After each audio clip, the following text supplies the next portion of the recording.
Good morning, everyone. Welcome to the Maison Française. I am very happy today to introduce this third dialogue of our museum series that is dedicated to French art and culture. So each month we propose a discussion with a curator from a major institution from DC to discover the rich collection of his or her museum, focusing on some specific works of art. Today, we are honored to discover or rediscover part of the Hirshhorn Museum collections with Anne Rive, Associate Curator. The museum will fully reopen on August 20th, but the wonderful sculpture garden is already open and really worth the visit. The discussion today will then focus mainly on this garden that includes remarkable statues from Rodin and Bourdet.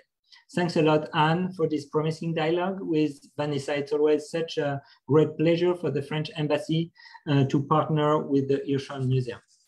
Vanessa, thanks for brilliantly moderating the museum series. I would like to introduce you briefly. You are currently an American University faculty fellow. You are a lawyer, art historian, and keynote speaker, specializing in observing and analyzing works of art to explore broader social and economic themes and concepts. One can discover your activity, including lectures and seminars, on your website, www.vanessabab.com. Beyond the museum series, I'm really happy to announce that the Maison Française is going to reopen very shortly. And throughout the month of June, we're going to propose a series of activities, events, including talks, screenings, and concerts, with special focus on Statue of Liberty, the Statue of Liberty, Music Day, and Festival de Cannes. So please consult our cultural program on our website and subscribe to our newsletter. Vanessa, Anne, thanks again for being with us today, and I leave you the floor now.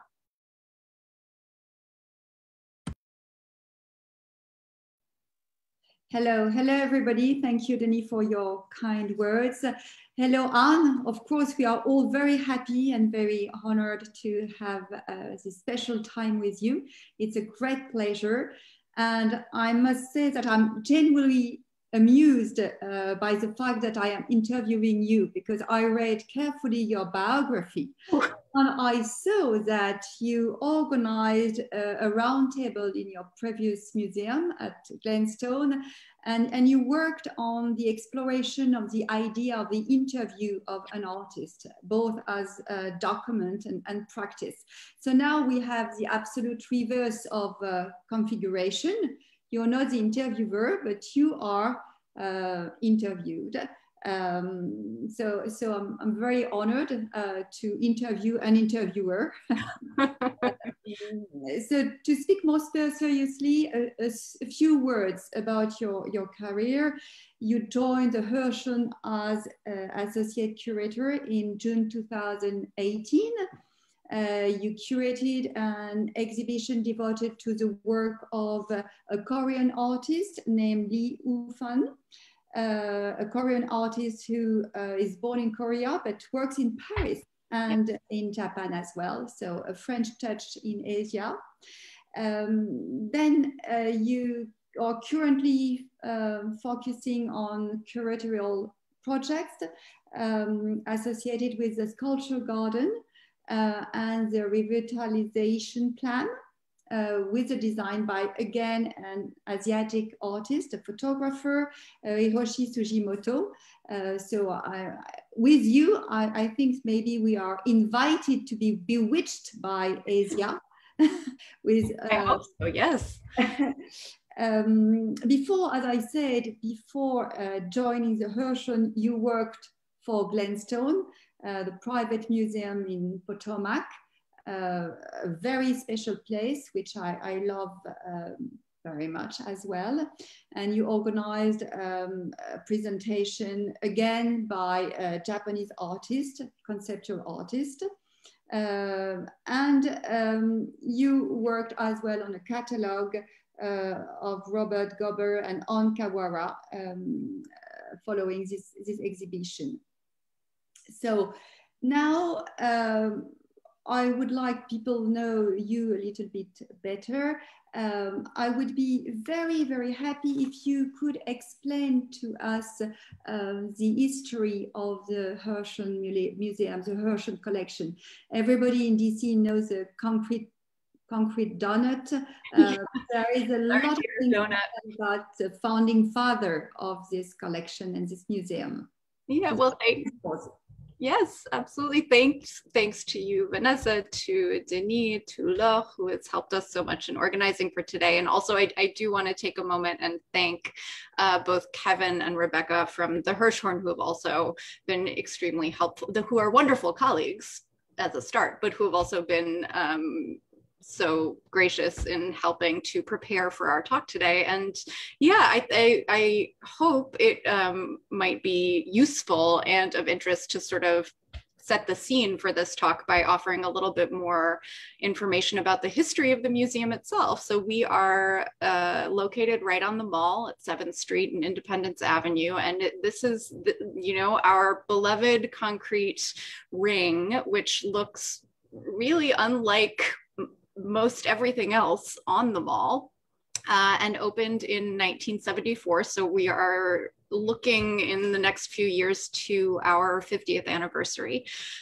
So for those who may wish to know a little bit more, Joseph Hirshhorn was born in Latvia, but immigrated to this country as a very young child, was one of 12 or 13 children, and really started working on Wall Street as a young teenager, really. And his business persona was sort of immediately hyperactive and energetic and voracious, and he had a great deal of success very early on, and that sort of aligned, I think, with his emergence as a collector. I think he bought his first drawings when he was 18 years old, and his appetite for collecting just sort of grew and grew and grew. He was known as someone who loved artists. He loved spending time with artists. He loved visiting their studios. He would visit often, and he would, he had a habit of buying everything in the studio when he was feeling excited or enthused about the work itself. And so over time, he amassed in the early part of the 20th century, mid part of the 20th century, this truly incredible, very substantive collection, which was mostly unknown to the wider public until 1962, when, along with Abram Lerner, who would become the first director of the Hirshhorn, and was at that time sort of helping to curate and manage the collection as it grew. 444 of the sculptures from Hirshhorn's collection went on view as part of an exhibition at the Guggenheim Museum in New York. So it was really that moment when the breadth and the depth of what Hirshhorn had done became known to the public. And very soon after, the story goes that various factions, cities, institutions, even nation states began sort of courting him with the hope that he may be interested in gifting this collection, and in gifting it. And Dylan Ripley, who was the secretary of the Smithsonian at that time, was very interested in ascertaining whether Hirshhorn would be interested in gifting this collection to his adopted homeland. And he was joined in this interest and this effort by the then president, Lyndon Johnson, and Lady Bird, especially Johnson, who you can see here on the phone. Apparently there was a dinner at the White House where Lady Bird invited Hirshhorn to dine, and they spoke about this prospect. And in 1966, a congressional act was signed, which sort of established the gift of this collection to the nation, with the understanding that a museum would be built in Hirshhorn's name on the National Mall to house this collection. And Lady Bird, we actually have some interesting and I think quite charming audio of her narrating the first visit that she ever took to Joseph Hirshhorn's home in Connecticut, where he had, you know, a vast estate and many of his sculptures were on view both indoors and out. She apparently, and this was news to me, I had not known that throughout her time in the White House, she was keeping audio diaries. And there's a recent biography, which our museum director, Melissa Chu, recently had a program to discuss. I think we can put information in the chat if those are interested, but they apparently combed through over 100 hours of archival audio from her time in the White House, which is another piece of fascinating DC history. But we thought we'd share this clip of Lady Bird sort of narrating her way through this visit, this first encounter with Hirshhorn. And the only thing I will recommend that we all do before we start to play the clip is turn the volume up as far as it will go on the computer, because it is a little bit soft. Great, thank you. Thank you for sharing this treasure. We are all very looking forward to hearing it. We reached the Joseph Hirshhorn residence. A winding driveway led through rhododendron and tall elms up a gentle hill, topped by a dignified, impressive residence, rather English. And there, all similarity to anything I had ever seen before ended. Right in the middle of the circular driveway, in a plot of green, were 5 or 6 huge figures, the burghers of Calais, in chains, marvelous expressions, agony, dignity, endurance, self-sacrifice, by Rodin. Our host, all of 5'2", bouncy, delightful. One of the most interesting men I've met was at the driveway to meet us, and his pretty, warm, attractive, much younger wife, together with his curator and wife and his lawyer, Sam Harris, and wife. From then on, for the next hour, it was, for me, exciting high living, being pelted by impression after impression, a traditional old-fashioned piece of sculpture, and then some waving wands of aluminum that are rather bolted together to have a certain balance but sway in the wind, some follower of Calder, I suppose, and Henry Moore, many, many Henry Moore. I think he says he has more than anyone in this country, his favorite being the King and Queen, seated on a bench in the center of his rose garden, not at all clearly defined figures of a man and a woman, but with the fewest lines and molding, depicting nevertheless a certain dignity and quiet and importance. And then there was the one that I call the hungry dog sculptor, because one of his pieces is a very lean, emaciated dog that looks like he's made out of some igneous rock, some fried and bubbled and pitted material that was left in the bottom of the pot when the burning was over. There were all sorts of medium, marble and bronze and wood, some of it painted, and steel and aluminum, and others I didn't even recognize. After a while, you began to see similarities, to be able to recognize them. There was the African influence, and there were some pre-Columbian things. But nothing that I saw was more interesting than our host himself, who told me how he'd been collecting for 40 years, delighting in finding something that had not struck the eye yet of the world, and buying it at a moderate price, to see it rise and become the very expensive thing of the 2 decades later. Thank you, Anne, to have shared this precious treasure. Really, really very, very interesting, and Lady Bird Johnson sounds really like a curator. I would like. Yeah, she has wonderful lyricism to the way that she speaks. Yes, exactly. I would like to tell everybody that you can ask questions, share questions on the chat, and at the end of the presentation, we will ask the question to Anne and share them with you. So don't hesitate to write your questions on the chat. And now I'm going to ask you the usual question, tricky and usual question. What are the highlights of the permanent collections in the sculpture garden? So I know the choice is very difficult to make, just impossible, but I'm sure that you have a selection of what you consider as the major iconic works of the sculpture garden? Certainly, it is always a subjective assessment, but I thought for the sake of today's conversation, it would make a lot of sense to ground the answer to that query in the work of Rodin, of Auguste Rodin, both because he is the sculptor that I think, you know, many would argue is the key transitional figure between the 19th and the 20th centuries, and went on to have such an enormous impact on the way that sculpture itself would be understood throughout the next 100 and 150 years. And also because the Hirshhorn has this collection of works by Rodin. We do have a collection of about 20 sculptures. Many of them are small and indoor works. You can see a couple of them here. But for the sake of today's conversation and this talk of the garden, we thought we'd look at these 4 major works that are outdoors. And, you know, some of these have been on view since the museum opened.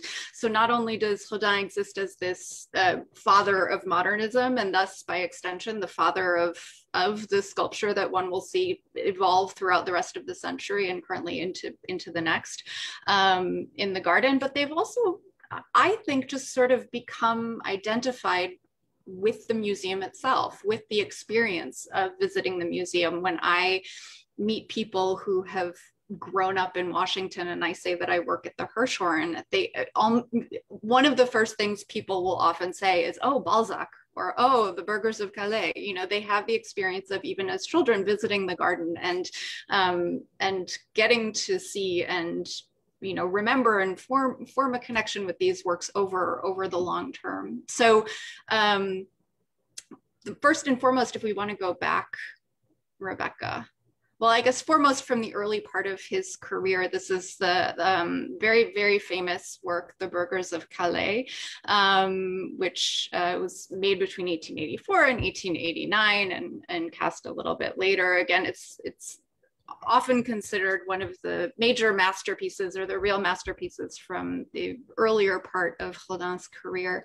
And it's just, you know, it's portraying these 6 figures who had sacrificed themselves at the end of the 100 Years' War in the 14th century in order to save their home. And, you know, Rodin sort of creates this tableau of figures which work in the round, and they're incredibly anguished. Their hands are enlarged, where you can see the sort of stress of the figures and the tension between them. They all exist both as real individual figurative statements in their own right, but then compositionally, Rodin's created this mise en scène of these figures that work together. Rosalind Krauss, who's you know, of course, a renowned postmodern critic, talks in a very famous essay, Passages in Modern Sculpture, about Rodin being the first sculptor, and this is tied to his evolution as a modernist sculptor, I think, the first sculptor whose works ask us to view them in the round, right? They cannot be taken in instantaneously and frontally like a painting might, or like a piece of classical sculpture may. They always keep a portion of themselves hidden from any one view, and one has to sort of move with them and around them in order to put together a full impression. And I think of that very often when I'm looking at the burghers in particular. And then next we have the Walking Man, which is a bit later, from a time later in his career. And as, I mean, Vanessa, I feel like I'm very much speaking to a peer scholar here. So I hope you have impressions and you will share your own feelings on the matter. But this is, you know, from the later part of Rodin's career, when he became really interested once again in classicism, and specifically the idea of the fragment, and how at times the fragment of the figure may end up having the potential to express, to be more expressive than the whole. What we might get from from the motion of this, very striding figure, even though it's a glimpse of an impression, not a full representation of form. I think there's a famous Rodin quote about how he, for the sake of this, to express that energy and to express that sort of feeling of bone and blood and motion. He's like, I don't need fingers in order to do this. I don't need arms. I don't need fingers in order to do this. The fragment carried that potential in and of itself. And then we have two others. This is the Crouching Woman, one of my favorites, actually. I feel like there's a lot of pathos with her. So this, as many I'm sure know, Rodin worked for over 35 years on this chef d'oeuvre, the Gates of Hell, based on Dante's Inferno. And he never really lived, in fact, to see the full completion of the work, but many of the works that he did throughout the course of his career were studies for figures or finished figures that would find their way into the overall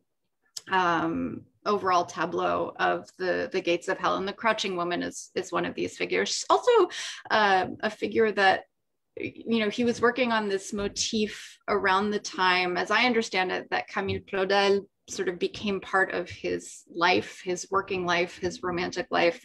And that this was I think certainly there was a cross-pollination there. And this is a subject that she and he were working on together around the same time. She has her own crouching women, and Rodin was making his.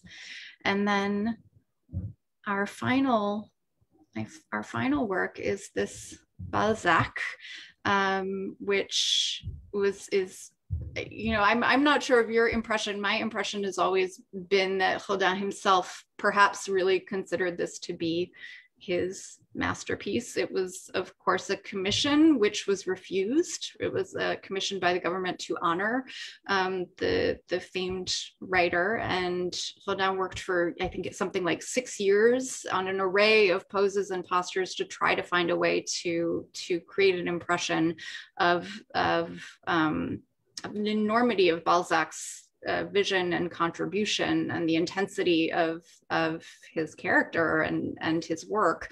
And ultimately, instead of this very heroic monument that I think the commissioners had expected, they received this, which I think was interpreted at the time as anti-heroic, as sort of disheveled. And the monument was refused. And it was, and Rodin, in fact, took the work back and returned the commission fee, as I understand it. And sort of apparently, this work is now in a history of Western sculpture often spoken of as one of the first modernist works of sculpture. And it's interesting because I think its ability to operate as within that narrative, within the narrative of modernism, is in some ways tied to its failure as a monument, right? Instead of being accepted in this way in which it would communicate to us or tell a story to us or mythologize for us, it's the refusal of the commissioning body to embrace it in that way and elevate it in that way meant that instead we come to this work which calls to us as an exploration of form, right? As he's chosen to give us this. I have always thought that this work, you get this head, you get the brain, you get the genius, but it's not giving us or portraying genius as some kind of gentle fairy dust that just is sprinkled down and lands and and then the quiet rose blooms that there is the work of intellect. What you said about the idea of the fragment, but because here Balzac only have his head, which where his genius is located. Yeah. He has no arms and no legs. His body is completely covered by a cloth. So it's interesting to see that the idea of the fragment that you developed is already also here. Yeah. It is a huge, big body. I have a question. Do you think when you see the title, The Walking Man, do you think that Giacometti, because you have Giacometti, you showed us the dog, you have a special nose in your permanent collection as well. Yeah. Do you think that Giacometti might have been inspired by The Walking Man by Rodin? Oh, I do, absolutely. Yeah. Yeah. I mean, not only just in terms of, you know, the possibility of surface and texture, this idea that, you know, material, even bronze, even something as heavy and polished as bronze could, you know, through its modeling be used to convey an inner intensity of feeling. With Giacometti, that's often spoken of as, you know, a post-war sort of existentialism, right? Which is communicated through his treatment of bronze and of these figures. And I think that lineage is, you know, that groundwork is laid very, very clearly with Rodin. Thank you, Anne. Thank you. And well, thanks to this presentation, we had some view of the master works of the end of the 19th century, beginning of the 20th. Now, I have a question more about contemporary artists. I'm sure that you have a personal favorite. I do indeed. I'm trying to think, you know, one of the reasons that I think it is, you know, it's important to still be questioning Rodin, right? Or, you know, why are we still talking about Rodin first and foremost? But, you know, it's important never to simply lionize these figures and always return to them and keep on questioning them. And I think for me, as someone who is especially interested in sculpture and who works with this collection, one of the things that continues to make this work so interesting to consider and look at is the impact that it has had on so many evolving generations of sculptors. And you can see that play out in our garden in really, really interesting ways. So the next image, I think, is, so this is not on view currently in our garden, but it's a very clearly direct reference to Balzac. This is a work by an American artist, Judith Shea. It's called Post Balzac. It's from 1991.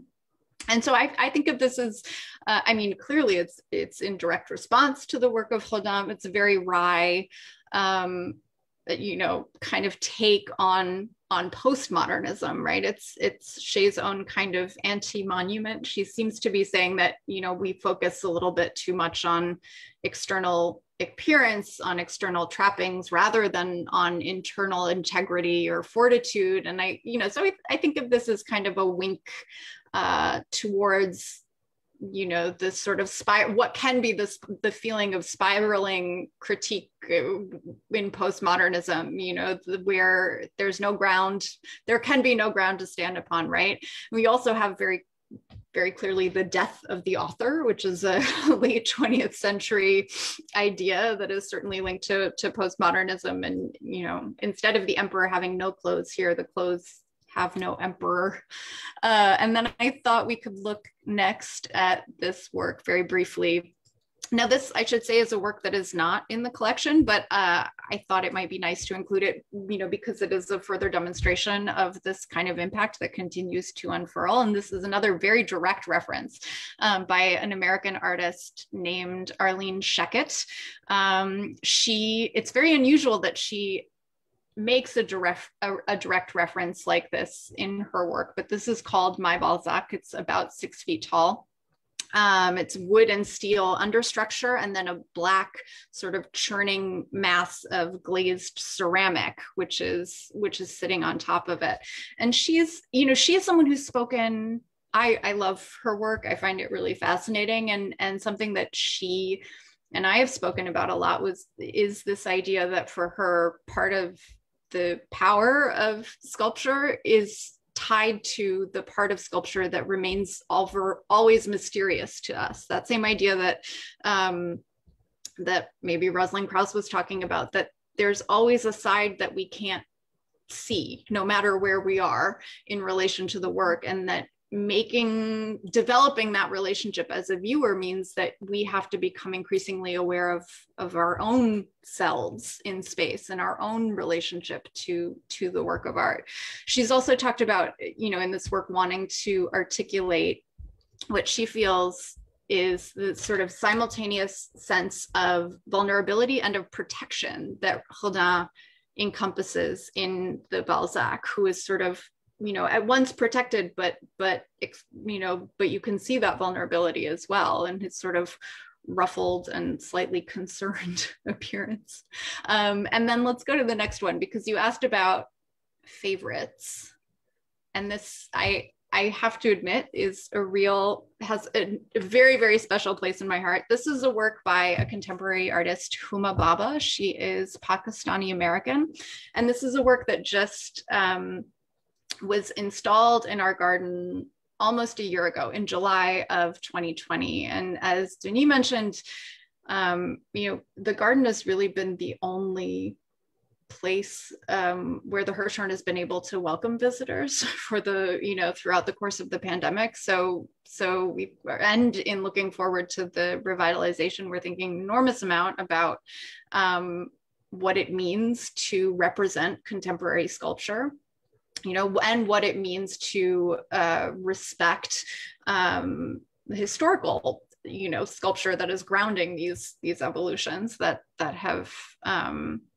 taken shape over the subsequent generations. So this is a work called We Come in Peace. Huma is known for doing these very futuristic or post-apocalyptic figurative works, which often appear almost battle scarred. It looks like they've emerged from another planet or maybe another time, and certainly that they are survivors, right? There's a sense of ruin about them. And this, we were very happy when we installed this, because not only is this figure directly facing the mall with this concrete drum behind it, you get this feeling that this is a creature that has just landed here. The building becomes a kind of spaceship that has deposited this creature in this very implausible setting, right? It certainly looks like nothing else that is on the National Mall. So this figure is about 13 feet tall. It's cast in bronze, but the models were hand carved. The top portion was hand carved by the artist using styrofoam, a block of styrofoam, and the bottom half was hand carved used out of cork. So when you talk about the possibility of surface and bronze surface and sort of being able to watch how an artist deals with that surface and how that surface can convey the sense of ruin, I mean, that's something where I think that Huma is looking to Rodin very clearly. She's talked about that a lot. And then in the posture here, which is this, striding but standing still posture, she's also spoken about Rodin, that sense of implied movement while standing still. So I think there's a nice sort of symmetry between Walking Man and this figure that you can see. And then this, she's spoken of this as something that calls to us to ask about our relationship to this idea of the other, right? Its title is We Come in Peace, which is taken from an extraordinarily foundational sci-fi film from the 1950s. The director is Robert Wise, and the film is The Day the Earth Stood Still. And there's this very iconic scene where the spaceship carrying these aliens lands in DC, in fact, on the White House lawn, and a creature emerges, and there's an assorted group of citizens and soldiers that are watching this figure descend onto the White House lawn and approach them, and they're terrified. And the figure walks up, and its first words are that we have come to you in peace.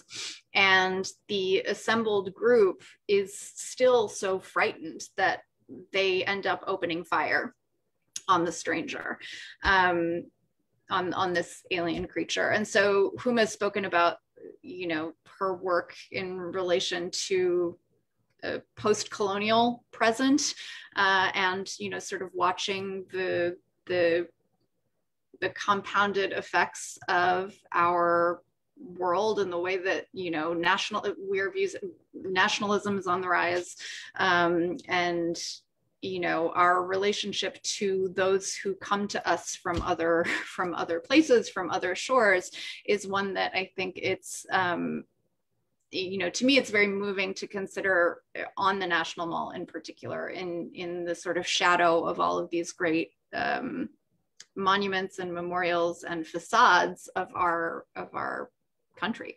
So. Is it a new piece in the collection? Yes, forgive me, I should have said. So the piece itself dates from 2018.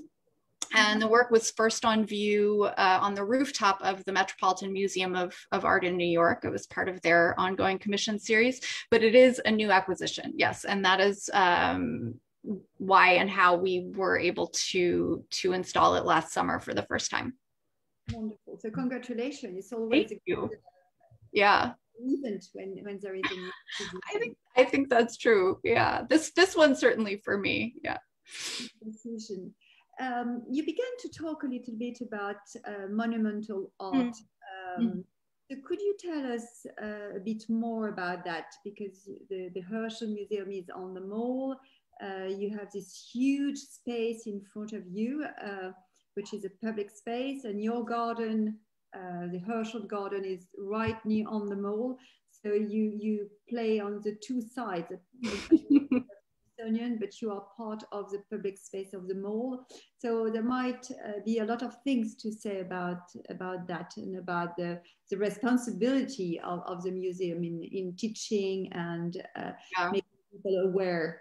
Yeah. I mean, I think there's this, for me, you know, in the relatively short time that I've been part of the Hirshhorn, it's been, it does feel like an incredible opportunity and also responsibility that we have by virtue of our location, right? I mean, we are on the National Mall, which is our symbolic stage as a nation for these expressions of power by way of monument, or expressions of grief by way of memorial. And, you know, these become iconic ways to image ourselves and ways that we know ourselves to be a community, right? We collectively are acknowledging certain moments and ideas and points in history and people as worth honoring, worth remembering.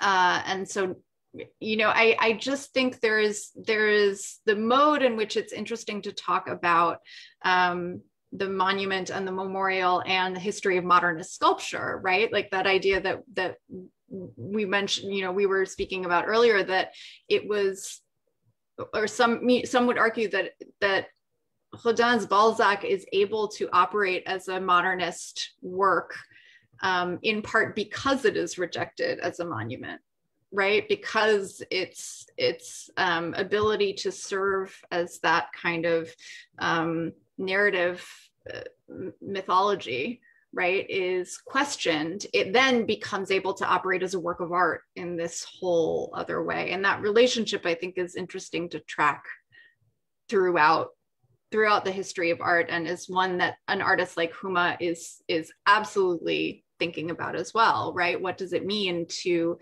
work at this scale? And what does the idea of monumentality do for a work? What does the idea of memorializing do for a work? And I think next we actually, is it the Sterling Ruby? Oh, sorry. This actually, I brought into the slideshow as a quick aside, because this is another early work by Huma Baba where she talks explicitly about the Rodin influence and this idea that of creating works on a stage, of seeing her forms operate as figures on a stage that need to be viewed in the round. And she's also, and I would say, incorporating the base of the work, like Rodin does in The Burghers of Calais, as part of the visual language and formal language of the work, right? These figures are not standing on a flat and separated base. The base is becoming part of the, you know, the lyricism of the piece. It sort of pitches and tilts and shifts, and it starts to become acknowledged, which of course becomes a really important sculptural question for the rest of the century. So that was a quick art historical aside, but if we go next, so this is another work that we installed at the same time. It's another contemporary sculpture that just entered the collection. So we installed these the same week, I think. This is a piece by an American artist, Sterling Ruby. And if you're talking about how a contemporary artist might approach the idea of memorial, to me, this is a really interesting work to consider. It's called Double Candle. These are two 24-foot high. They're not matching. They're not totally twinned. One is slightly taller than the other. Candle figures that he has cast in bronze, and he is known for actually creating these candles as soft forms. So these freestanding soft fabric sculptures that are stuffed with fiber fill and can sort of stand on their own. And that softness allowed him in the soft, or that material in the soft version allows him to play with the flame itself, capturing motion in stillness again, like we were talking about with Walking Man. And so, he's trying to, a part of what is interesting to me about this work is the way that bronze is trying to capture this very ephemeral, flickering light. The other thing that I think, to go back to the idea of responsibility, there are the ways that these works operate as works of contemporary art, full stop. But could you remind us the name of the artist? Oh, of course. Sterling is the first name, and Ruby, Ruby. He is based out in California. He has a large American artist. Yeah, he grew up in or near Lancaster County in Pennsylvania. So he actually talks about coming to DC a lot as a kid. He would come to see concerts here, and he would spend a lot of time on the mall. And he interestingly, so in Pennsylvania where he grew up, there's this history of quilting, and he points to that as part of the language of ideas and materials that led him to begin using fabric in some of his works in the first place. I think the last thing I would say about this, now I don't want to go on too long. Just by virtue of where we are at the museum on the National Mall, the National Mall as a site seems to have this ability to sort of take everything in its path and supercharge it in a larger conversation about power. So there are the ways that these works operate as works of art, but for me, it is always really interesting to see how that intensity can change register when they're placed on the National Mall. This is the beauty of location. Yes. We have a lot of questions, but before the questions, I would like you to tell us a bit more about the garden and the revitalization of the garden, and sure. With this outdoor gallery, because it's not often that a museum can have an outdoor gallery like you have. So, yes. So what is the plan for the next month? For the next phase. People visitors will want to find again their special gardens. They don't want to lose it as well. No, yes, I think that's, we know it as a really beloved and space on the National Mall where people can go. It's a very intimate space. So the garden opened in 1974. I think we maybe have some slides of it over the years. And when it initially opened, it was very much a garden of its time. It was part of the Gordon Bunshaft, who's the building's architect, overall plan for the site. And it had almost no plantings. It was gravel. It was covered in gravel, and there was very little partitioning to sort of interrupt sightlines. It was a very minimal approach. It was sort of, I think, inspired by Asian garden design, specifically Zen gardens. He and Isamu Noguchi were close friends, and they had traveled to Japan together. So while this was a very, very effective and very beautiful in many ways formal garden, the experience of it in DC in the summer sort of immediately became not so hospitable to people. So almost right away, the museum began working with a landscape architect, Lester Collins, to develop a plan for the garden, which would include more green space, more shade to make the space a bit more inviting for visitors. And so in 1988, that renovation was complete, and that renovation was one which sort of further subdivided the garden and created the floor plan really that we know today.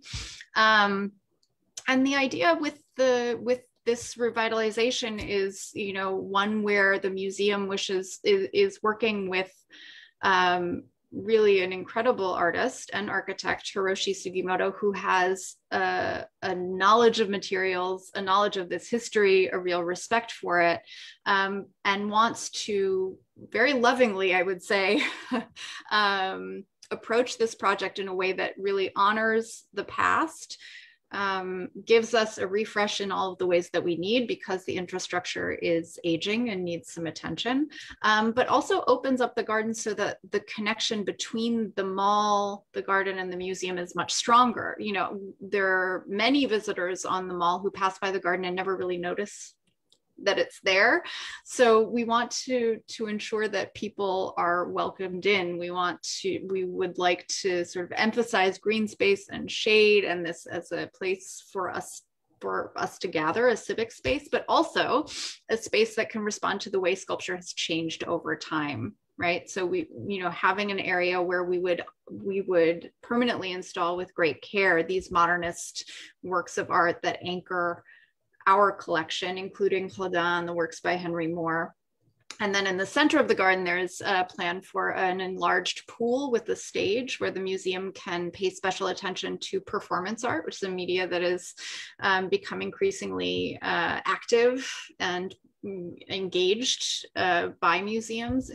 And then on the west side of the garden, which is the lower right hand of the image on our screen, is what we're calling the West Gallery, which is a large, wide expanse of lawn, which would allow us, we hope, to accommodate works of contemporary art by living artists on a rotating basis who are working at a very, very large scale. And that's a scale which currently we have no way to accommodate in our current garden. So that is the plan. We are hard at work, but it is something we are looking forward to very much. One other part of the plan that I'll mention and this image illustrates is that we do hope or we envision reopening the underground tunnel that connects the Hirshhorn Plaza on one side of Jefferson Drive to the garden, which is on the mall on the other side. And that tunnel has been closed up since the 90s. So Hiroshi Sugimoto has developed this very beautiful treatment whereby someone can descend on the south side through this tunnel with mirrored walls and emerge in front of this body of water and into the garden on the other side. Thank you, Anne. Now I think we'll need to answer the numerous questions that we. Yes.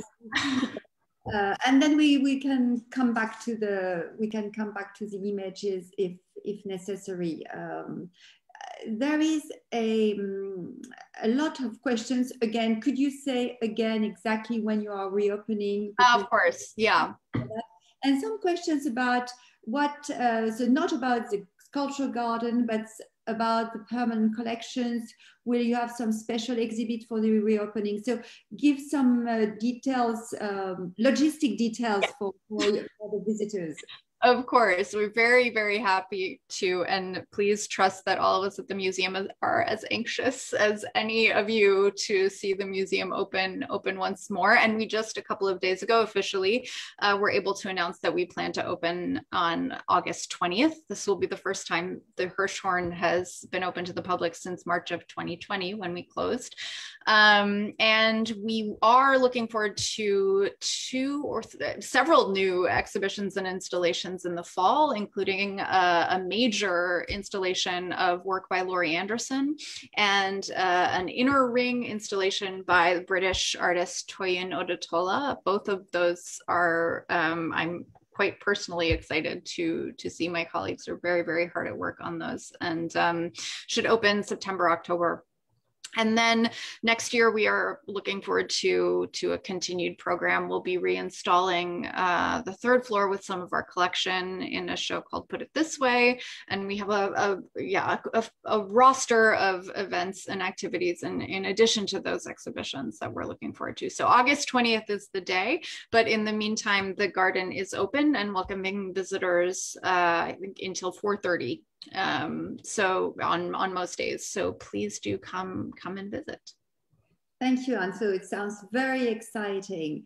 You talked about Rodin, of course, commenting many works of art by him. There is a question about Camille Claudel. So do you have some pieces in your collection, or do you pay attention to them? What is the relationship between the Hirshhorn collection and the works by Camille Claudel?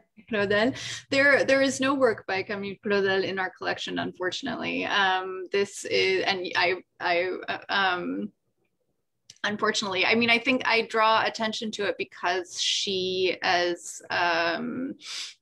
you know, as a peer and as a lover and as an intellectual presence, became so deeply embedded within Rodin's life and work for a time that I think she bears mentioning. You know, I also mention her because I think, you know, curators of my generation and museums at this moment are doing a lot of work, and rightfully so, to look at, you know, artists and contributors to our creative past whose contributions may have been overlooked in the past, often by non-male and non-white artists.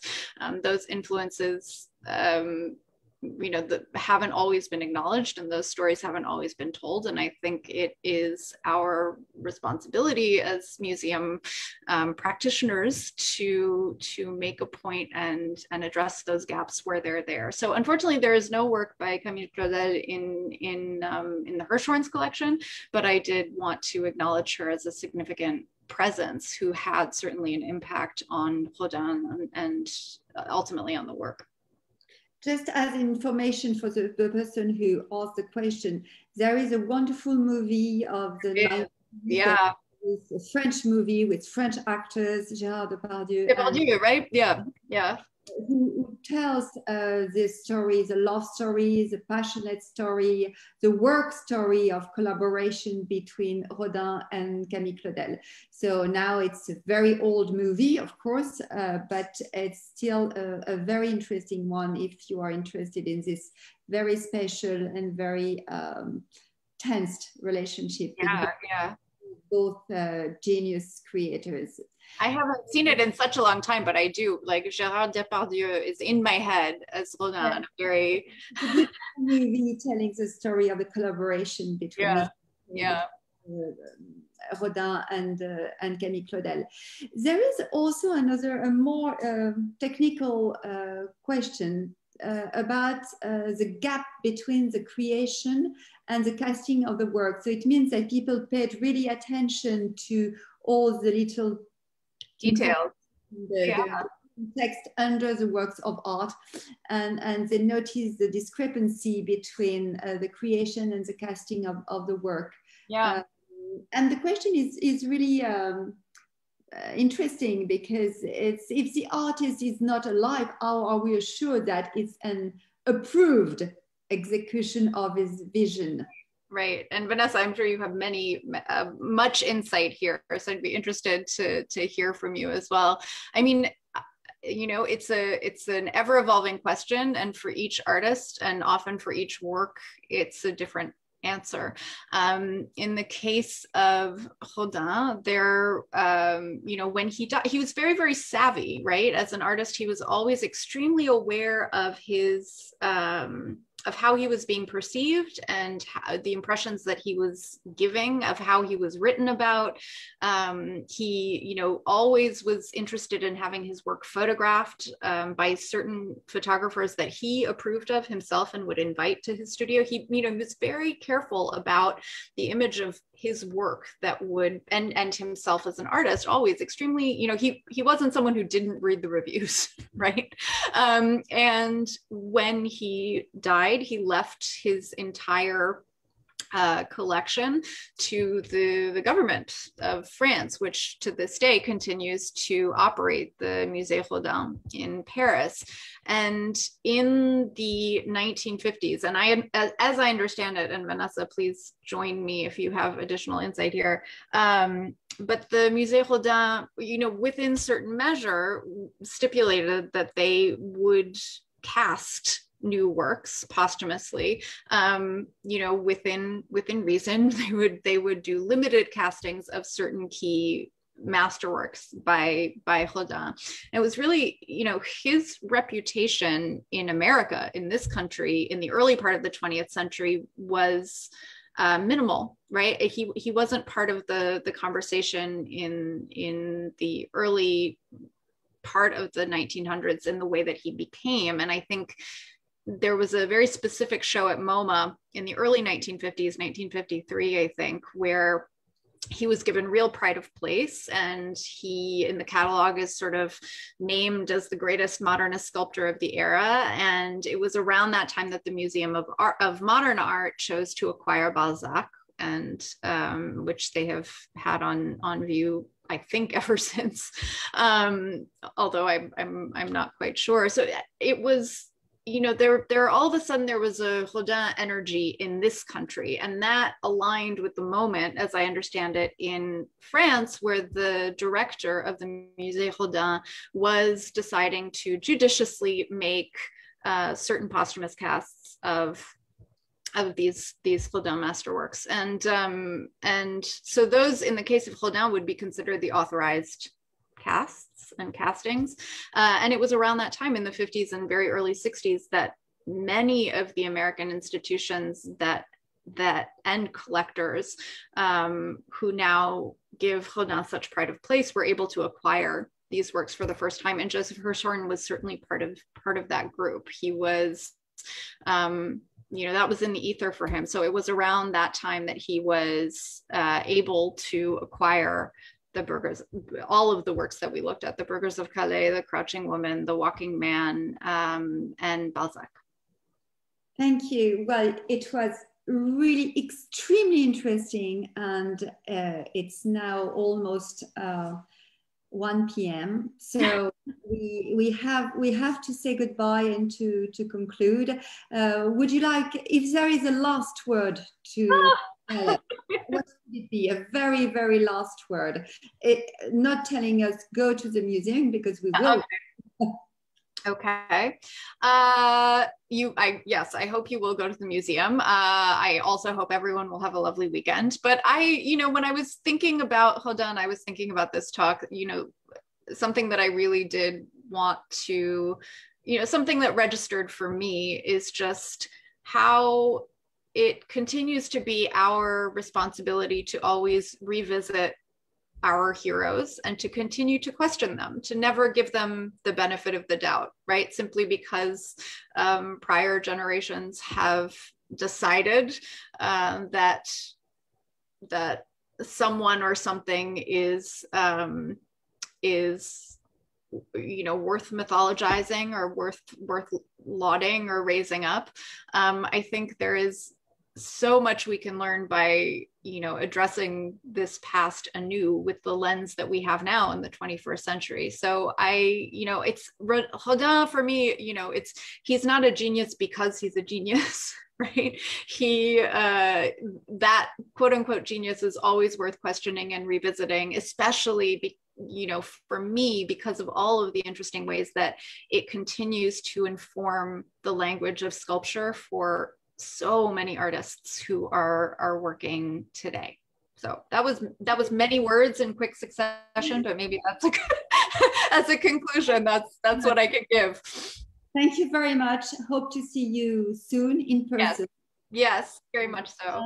Well, I have to say goodbye to everybody. Thank you for attending this conversation with Anne Reeves from the Hirshhorn Museum.